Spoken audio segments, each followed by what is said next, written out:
मैं दीनदयाल शर्मा आज आपके मध्य एक नए बिंदु के साथ पुनः उपस्थित हुआ हूं। बच्चों, आज हम कारक प्रकरण पर अध्ययन करने जा रहे हैं। आज हम समझेंगे कि कारक क्या होता है, अर्थात कारक की क्या परिभाषा है और संस्कृत भाषा में कारक कितने प्रकार के होते हैं और हम उन कारकों को किस प्रकार पहचान सकते हैं। आज हम प्रश्न के माध्यम से कारक को समझने का भी अभ्यास करेंगे। तो बच्चों, आज हम सर्वप्रथम पढ़ते हैं कारक की परिभाषा, कारक किसे कहते हैं। तो ध्यान से समझें। बच्चों, हमारा आज का बिंदु कारक प्रकरण। अब संस्कृत भाषा में कारक की परिभाषा एक छोटे से रूप में होती है, जैसे कि क्रियाजनकत्वम कारकत्वम। कहने का तात्पर्य है कि जो क्रिया का जनकत्व मानी जनक है, जो क्रिया का जनक है उसे हम क्या कहते हैं? कारक कहते हैं। कितनी छोटी परिभाषा है बच्चों कारक की? कारक की कितनी छोटी परिभाषा है? जो क्रिया का क्या है? जनक है। जो क्रिया का जनक है उसे हम कारक कहते हैं। अथवा दूसरा हम कह सकते हैं क्रिया अन्वयत्वम कारकत्वम। कहने का तात्पर्य है कि जो कार्य की सफलता में क्या हो? अन्वयत्व मानी सहायक हो। जो कार्य की सफलता में सहायक तत्व है, जो कार्य की सफलता में, हम कोई सा भी कार्य कर रहे हैं और वो कार्य की सफलता में जो सहायक तत्व है उसे हम कारक कहते हैं या कारक कहा जाता है। ठीक है बच्चों, तो एक बार आप परिभाषा लिख लीजिए। मैं आपको परिभाषा लिखा देता हूं। कहने का तात्पर्य जो क्रिया का क्या है? जनकत्व, जनक, क्रिया का जनक। जो क्रिया का जनक है, जो क्रिया का क्या है बच्चों? जनक है, उसे कारक कहते हैं। उसे क्या कहते हैं? कारक कहते हैं। ठीक है बच्चों, अब आगे दूसरी परिभाषा देख लीजिए। अथवा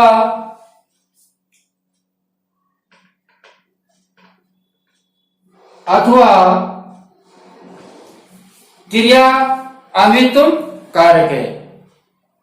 अथवा क्रिया अन्वितुम कारक है, मतलब कहने का तात्पर्य जो कार्य की सफलता में सहायक तत्व है, जो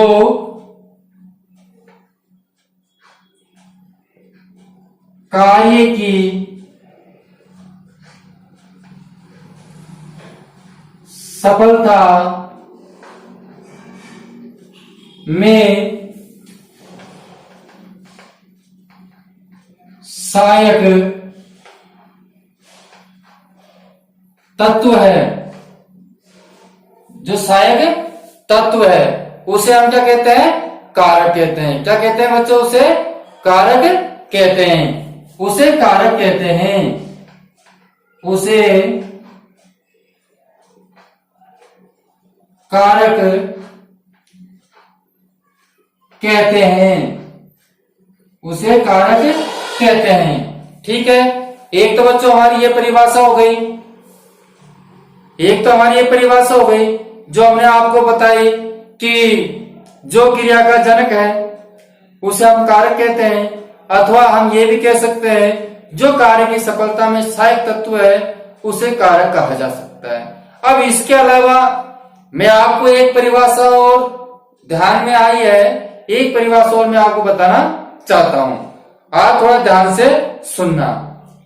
कहने का तात्पर्य है क्रिया को जो करता है, क्रिया को जो करता है कहने का तात्पर्य अथवा क्रिया के साथ, अथवा क्रिया के साथ जिसका सीधा, क्रिया के साथ जिसका सीधा अथवा परंपरा से क्या होता है, संबंध होता है, परंपरा से संबंध होता है, उसे कारक कहते हैं। एक बार सुन लीजिए बच्चों, और आप लिख भी सकते हैं, नोट भी कर सकते हैं। कारक की एक परिभाषा और, क्रिया को जो करता है, क्रिया को जो करता है अथवा क्रिया के साथ जिसका सीधा अथवा परंपरा से संबंध होता है, उसे कारक कहते हैं। उसे क्या कहते हैं बच्चों, कारक कहते हैं। तो आपको कारक की परिभाषा आपके समझ में आ गई होगी। मैंने आपको 3 प्रकार से कारक की परिभाषा बताई। पहला बताया कि जो क्रिया का जनक है उसे कारक कहते हैं, अथवा जो कार्य की सफलता में सहायक तत्व है उसे कारक कहते हैं। तीसरी परिभाषा बताई मैंने आपको, क्रिया को जो करता है, क्रिया को जो करता है अथवा क्रिया के साथ, अथवा क्रिया के साथ जिसका सीधा संबंध होता है अथवा परंपरा से संबंध होता है, उसे कारक कहते हैं। अब बच्चों जो मैंने आपकी परिभाषा में बोल के बता रहा हूं, इससे हम किस प्रकार कारक को समझेंगे, उसके साथ कैसे सीधा संबंध है, उन सब का मैं विवरण अभी आपसे आगे करने वाला हूं। इसलिए आप थोड़ा ध्यान से इसको याद कर ले, क्योंकि जो मैं आपको बता रहा हूं ये सब मेरे को कारक समझाते समय आपको याद होना चाहिए, जब आप उसको समझ पाएंगे। ठीक है बच्चों, अब हम चलते हैं संस्कृत भाषा में कारक कितने प्रकार के होते हैं।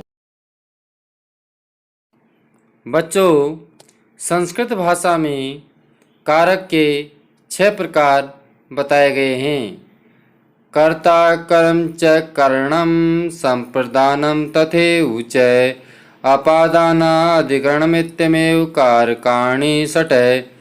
अर्थात हम कह सकते हैं कि संस्कृत में 6 प्रकार के कारक होते हैं। कर्ता कारक, कर्म कारक, करण कारक, संप्रदान कारक, अपादान कारक एवं अधिकरण कारक। इस प्रकार कुल मिलाकर संस्कृत भाषा में 6 प्रकार के कारक होते हैं। बच्चों ध्यान देवें, षष्ठी से सूत्र से संबंध कारक होता है, परंतु संस्कृत व्याकरण में इसको कारक की श्रेणी में नहीं माना गया है, क्योंकि संबंध कारक का क्रिया के साथ प्रत्येक संबंध नहीं होता है। प्रत्येक संबंध नहीं होने के कारण हम इसे कारक की श्रेणी में नहीं मानते हैं। बच्चों अब हम प्रश्न के आधार पर समझते हैं कि कारक को हम कैसे पहचान सकते हैं। तो बच्चों सर्वप्रथम हमने एक पंक्ति लिखी है, उस पंक्ति पर आप ध्यान केंद्रित करें, उस पंक्ति को समझें और उस पंक्ति में से हम प्रश्न करेंगे और उन प्रश्न करने पर उनका जो हमको उत्तर मिलेगा उस उत्तर से हमको कारक की प्राप्ति हो जाएगी। ठीक है बच्चों, तो हमारा पंक्ति है, हे मनुष्य, हे मनुष्य, नरदेवस्य पुत्र, नरदेव का पुत्र, जयदेव स्वहस्तेन अपने हाथ से, कोषात माने धन को, धन से, निर्धनव्य माने गरीबों को, ग्राम माने गांव में, धनम ददाति धन देता है, धन देता है। कहने का तात्पर्य है, हे मनुष्यो, नरदेव का पुत्र जयदेव, नरदेव का पुत्र जयदेव अपने हाथ से खजाना कोषात माने खजाने से निर्धनों को गांव में धन देता है, निर्धनों को गांव में धन देता है। अब हम इस पंक्ति से प्रश्न करते हैं, प्रश्न करेंगे, उसका उत्तर देंगे, उससे हमको कारक प्राप्त होगा और कारक से विभक्ति प्राप्त होगी। ठीक है बच्चों, तैयार हो आप समझने के लिए? तैयार हो? ठीक है, तो अब आप समझिए। उससे पूर्व जिन्होंने अभी तक वीडियो को लाइक नहीं किया है तो वीडियो को लाइक करें, और जिन्होंने अभी तक चैनल को सब्सक्राइब नहीं कर पाए हैं तो वह चैनल को जरूर सब्सक्राइब करें। अब हम आगे चलते हैं। जैसे कि हमारा प्रश्न बनता है कै ददाती, कै ददाती, या क्रिया क्या है? ददाती मन देता है, तो हम कहेंगे कै ददाती। तो हमारा पहला प्रश्न बन गया बच्चों, कौन सा? कै ददाती। कै ददाती मतलब कौन, क्या होता है? कै ददाती मानी कौन देता है, कौन देता है। तो कौन देता है बच्चों? कौन दे रहा है? कौन दे रहा है? देखिए, जयदेव दे रहा है ना अपने हाथों से, तो कौन दे रहा है? जयदेव। कौन दे रहा है बच्चों? जयदेव। तो देने वाला होता है, जो देने वाला होता है वो कौन होता है? कर्ता होता है। तो हमारा उत्तर होगा जयदेव। क्या होगा बच्चों उत्तर? जयदेव। तो ये कौन सा कारक हुआ? कर्ता कारक। कौन सा कारक हुआ? कर्ता कारक, क्योंकि कर्ता कौन है? जयदेव है। कर्ता कौन है? जयदेव है। तो हम इसमें कारक क्या लिखेंगे? कर्ता कारक। और कर्ता कारक में कौन सी विभक्ति होती है बच्चों? कौन सी विभक्ति होती है? कर्ता कारक में प्रथमा विभक्ति होती है। कौन सी होती है? प्रथमा विभक्ति। कर्ता कारक में कौन सी विभक्ति होती है? प्रथमा विभक्ति होती है। ठीक है, अब अगला प्रश्न देखिए। हम अगला प्रश्न बनाते हैं, किम ददाती, किम ददाती। अगला प्रश्न क्या है बच्चों? किम ददाती मतलब क्या देता है, क्या देता है। किम ददाती क्या देता है। तो बच्चों क्या दे रहा है वो? अपने हाथों से क्या दे रहा है? खजाने से क्या दे रहा है? धन देता है। किम ददाती क्या दे रहा है? धन दे रहा है। धन दे रहा है ना बच्चों। तो देखिए, यहां अपने शब्द है धनम। क्या क्या शब्द है? धनम। तो हम लिख देंगे धनम। तो जो चीज दी जाती है वो कर्म क्या कर रहा है? धन देने का। उसका कर्म क्या है? धन देने का। जयदेव क्या कर रहा है? धन दे रहा है। तो हमारे कारक कौन सा हो जाएगा? कर्म कारक हो जाएगा। कौन सा कारक बच्चों? कर्म कारक। और कर्म कारक में कौन सी विभक्ति होती है? द्वितीय विभक्ति। कौन सी विभक्ति होती है कर्म कारक में? द्वितीय विभक्ति होती है। तो ठीक है, किम ददाती क्या दे रहा है? धन मानी धन। धन मानी धन दे रहा है। तो इसमें कारक कौन सा है? कर्म कारक है। और कर्म कारक में विभक्ति कौन होती है? द्वितीय विभक्ति है। अब सुनिए अगला प्रश्न देखिए, केन ददाती, केन ददाती किससे देता है?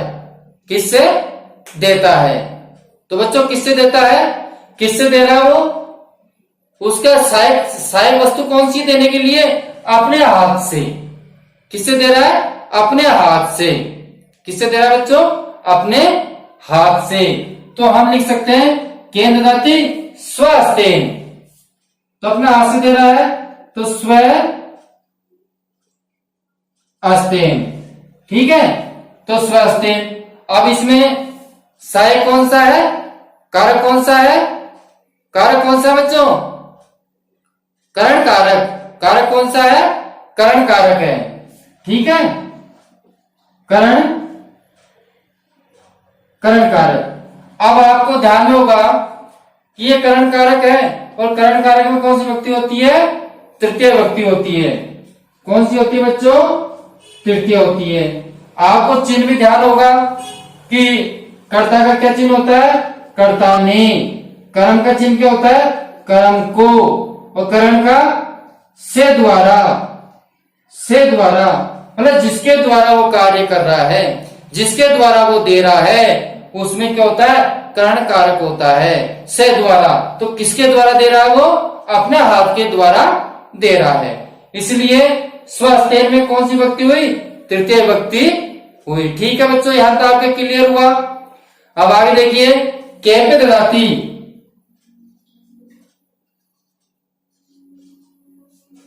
कैपे ददाती, कैपे ददाती कहने का तात्पर्य किसके लिए देता है, कैपे मान किसके लिए, ददाती मान देता है, तो किसके लिए देता है, तो किसके लिए दे रहा है बच्चों, वो निर्धनों के लिए। किसके लिए दे रहा है, निर्धनों के लिए। ठीक है बच्चों, तो जैसा हमारा प्रश्न है वैसा ही हमको उत्तर देना है। हमारे यहाँ पर प्रश्न है केव्य, तो हम उत्तर देंगे निर्धनव्य। कौन सा उत्तर देंगे, निर्धनव्य माने निर्धनों के लिए। ठीक है, तो हमारा उत्तर हो जाएगा निर्धनव्य। ठीक है, अब इसमें कारक कौन सा है, कारक कौन सा है बच्चों, हम किसी को कोई चीज देते हैं, जिसको देते हैं उसमें कारक कौन सा होता है, संप्रदान कारक। संप्रदान कारक। ठीक है, अब संप्रदान कारक इसके चिन्ह क्या होता है, संप्रदान कारक का क्या चिन्ह होता है, कर्ता ने करण को करण से द्वारा संप्रदान के लिए। किसके लिए दे रहा है, तो किसके लिए दे रहा है, किसके लिए दे रहा है, वो गरीबों के लिए दे रहा है, तो संप्रदान के लिए। तो जिसके लिए कार्य कर रहा हो देने के लिए, उसमें संप्रदान कारक होता है। और संप्रदान कारक में कौन सी विभक्ति होती है बच्चों, चतुर्थी विभक्ति होती है। कौन सी होती है, चतुर्थी विभक्ति होती है। ठीक है, अब देखिए बच्चों ध्यान दें कि कस्मा ददाती किससे देता है, तो किससे दे रहा है वो, किससे दे रहा है, खजाने से। किससे दे रहा है बच्चों, वो खजाने से दे रहा है, तो खजाने को क्या लिखते हैं, कोषार, तो कोषार। ठीक है, अब इसमें कौन सी विभक्ति हुई, अपादान। कारक कौन सा हुआ बच्चों, अपादान कारक हुआ। और अपादान जो कारक होता है वो किसके लिए होता है, चिन्ह क्या होता है इसका, से अलग। क्या चिन्ह होता है बच्चों, से अलग। ठीक है, और इसमें विभक्ति कौन सी होती है, पंचमी। कौन सी विभक्ति होती है बच्चों, पंचमी विभक्ति होती है। तो और जिससे अलग हो रहा है उसमें कौन सी होती है, अपादान। तो जिस चीज से कोई वस्तु अलग होती है उस में पंचमी विभक्ति होती है। ठीक है, इसी प्रकार आगे देखिए, कुत्र ददाती। अगला प्रश्न बनता है कुत्र ददाती, खा देता है, कुत्र मानी खा, ददाती मानी देता है, तो खा देता है बच्चों ग्रामी, ग्राम मानी गांव में, खा देता है गांव में। अब गांव में देता है, तो इसमें कारक कौन सा हुआ अपना, अधिकरण कारक। गांव में पे पर चिन्ह देखिए, खदरा गांव में आते ही हम कहेंगे अधिकरण कारक। ठीक है बच्चों, तो कौन सा कारक हुआ, अधिकरण कारक। अधिकरण कारक का चिन्ह क्या होता है, में पर। ठीक है, अब इसमें विभक्ति कौन सी होती है, अधिकरण में सप्तमी विभक्ति होती है। कौन सी विभक्ति होती है बच्चों, सप्तमी विभक्ति होती है।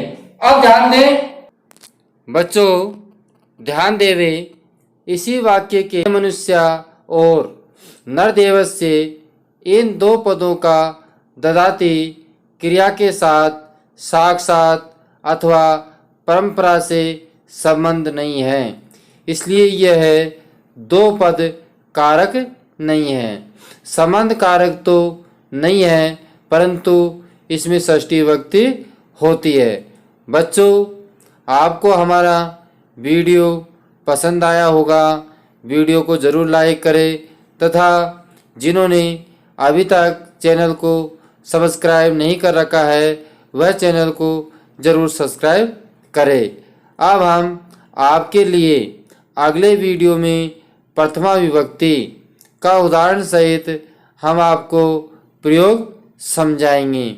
बच्चों, अगले वीडियो की आप प्रतीक्षा करें, हम शीघ्र ही आपके सामने उपस्थित होंगे।